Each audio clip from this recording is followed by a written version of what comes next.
ISSD. ഇനി പഠിക്കാം, ജയിക്കാം, നയിക്കാം. അത് എല്ലായിടത്തും ജാഗ്രതാ നിർദ്ദേശം കൊടുത്തിട്ടുണ്ട്. ഞാൻ മനസ്സിലാക്കുന്നത് ലോക്കൽ ബോഡിയും അതനുസരിച്ച് വേസ്റ്റ് മാനേജ്മെൻറ്റിൻ്റെ കാര്യങ്ങൾക്കൊക്കെ നിർദ്ദേശം കൊടുത്തു എന്നാണ് മന്ത്രി എന്നോട് സൂചിപ്പിച്ചിട്ടുള്ളത്. അപ്പോൾ ഏതായാലും ആവശ്യത്തിലുള്ള മരുന്നുകളൊക്കെ എത്തിച്ചിട്ടുണ്ട് ക്യാമ്പിൽ. ആരോഗ്യവകുപ്പിനെ സംബന്ധിച്ച് ഞങ്ങളെല്ലാ മുൻകരുതലും സ്വീകരിച്ചിട്ടുണ്ട്. അതുകൊണ്ട് തന്നെ ഈ പകർച്ചവ്യാധികൾ പടരാതിരിക്കാനും കഴിയുന്നത്ര അതിനെ നിയന്ത്രിക്കാനുമുള്ള സംവിധാനങ്ങൾക്ക് ആരോഗ്യവകുപ്പ് നേതൃത്വം നൽകുന്നത്. ഇതിൽ രണ്ട് തരത്തിലുള്ള ആക്ഷേപങ്ങളാണ് ഉയർന്നു വരുന്നത്. ഒന്ന്, ഈ ക്യാമ്പുകളിൽ കൃത്യമായ രീതിയിൽ മരുന്ന് ഇല്ല എന്നുള്ളതാണ്. മരുന്നുകളൊക്കെ ഉണ്ട്. ക്യാമ്പിൽ ഒരിടത്തും മരുന്നിൻ്റെ ക്ഷാമം റിപ്പോർട്ട് ചെയ്യപ്പെട്ടിട്ടില്ല. ക്യാമ്പിലുള്ളവരിൽ നിന്നാണ് ഈ പരാതികൾ. അങ്ങനെ ഒരു ഗവൺമെൻറ്റിന് അങ്ങനത്തെ ഒരു പരാതിയും കിട്ടിയില്ല. കിട്ടിയിടത്തെല്ലാം മരുന്ന് എത്തിക്കും. മരുന്ന് ആവശ്യത്തിലുള്ള മരുന്ന് ഇപ്പോൾ സ്റ്റോക്കുണ്ട്. മരുന്ന് കമ്പനികൾക്ക് കൊടുക്കാൻ കുറേ ബാലൻസ് ഉണ്ടായിരുന്ന കുറേയൊക്കെ ഞങ്ങൾ കൊടുത്തു തീർത്തു.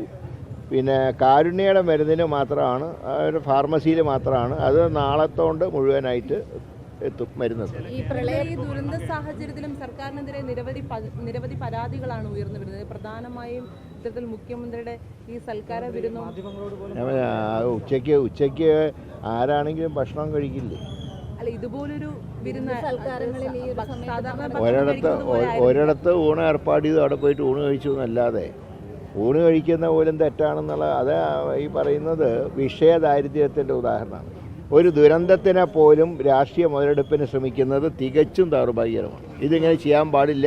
ഞങ്ങളൊക്കെ മുമ്പ് പ്രളയം ഉണ്ടായ സമയത്ത് പോലും നിയമസഭയിൽ വിമർശിച്ചിട്ടുണ്ട് പോരായ്മകളെക്കുറിച്ച്. പക്ഷേ ഇതുപോലെ അന്ന് പിണറായി വിജയൻ എവിടെ നിന്നൊക്കെ ഭക്ഷണം കഴിച്ച് ഞങ്ങൾ എവിടെയെങ്കിലും പറഞ്ഞിട്ടുണ്ടോ? ഭക്ഷണത്തിന് എന്താ ആർഭാടം?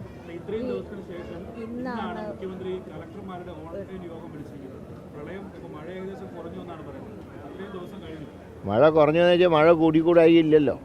ഏത് നേരത്തും മഴ ശക്തിപ്പെടാം.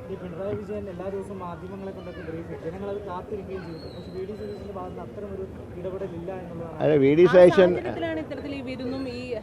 ഞാൻ പറയുന്നത് ഒരു ഉച്ചയ്ക്ക് ഊണ് കഴിച്ചാണ് അത്ര വലിയ അപരാധം. ഈ ആർഭാടം എന്ന് പറയുന്നത് എന്താ നിങ്ങൾ ഉദ്ദേശിക്കുന്നത്? കറിയുടെ എണ്ണം കൂടി അത് അങ്ങനെ ഭക്ഷണം കഴിക്കുന്ന ആളല്ല. ഏതായാലും ഒരു ഭാഗ്യത്തിന് നിങ്ങൾ ഈ പറഞ്ഞ ദിവസങ്ങളിലൊന്നും ഞാനും ഉച്ചഭക്ഷണം കഴിച്ചിട്ടില്ല. അതുകൊണ്ട് ഞാൻ രക്ഷപ്പെട്ടു.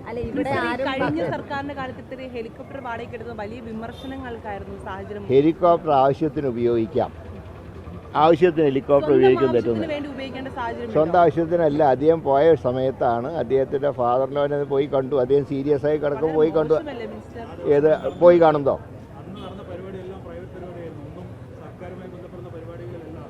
ഏതാണ് പരിപാടി ഞാൻ അന്വേഷിച്ചിട്ടില്ല. പക്ഷേ മുഖ്യമന്ത്രിയുടെ ഓഫീസ് പറഞ്ഞത് ഔദ്യോഗിക പരിപാടിക്ക് പോയപ്പോൾ ഭാര്യാപിതാവിനെ കണ്ടു.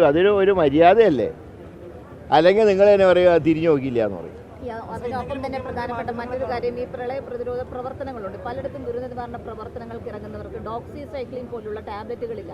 ഗുരുതരമായ എലിപ്പനി ഭീഷണി അത് കാരണം നിലനിൽക്കുന്നു. അത് വലിയ രീതിയിൽ ഏതായാലും ഞങ്ങളുടെ ആരോഗ്യവകുപ്പ് മരുന്ന് എത്തിക്കാത്തതുകൊണ്ട് ആർക്കും എലിപ്പനി വരില്ല. മിനിസ്റ്റർ പറയുന്നത് മന്ത്രിമാർക്കും മുഖ്യമന്ത്രിമാർക്കും വീടുകളിൽ ഇത്തരത്തിൽ അമ്മായിയപ്പനെയും കാണാനുമായിട്ടൊക്കെ ഈ ഔദ്യോഗിക ഇത്തരത്തിൽ ഉപയോഗിക്കാമെന്ന്. ഇനി അങ്ങനത്തെ അല്ല ഞാൻ പറഞ്ഞത്. ഒരു ഒഫീഷ്യൽ പരിപാടിക്ക് പോയപ്പോൾ ഫാദറിന് സുഖമില്ലാന്ന് പറഞ്ഞപ്പോൾ അദ്ദേഹം പോയി കണ്ടു. അതിനെയൊക്കെ ഇങ്ങനെ വിമർശിക്കാൻ നിന്നാൽ ഞാൻ പറഞ്ഞ വിഷയ ദാരിദ്ര്യം ഇന്ന് പ്രതിപക്ഷത്തിനെ പിടികൂടിയിരിക്കുന്നു. അത്രയേ ഉള്ളൂ.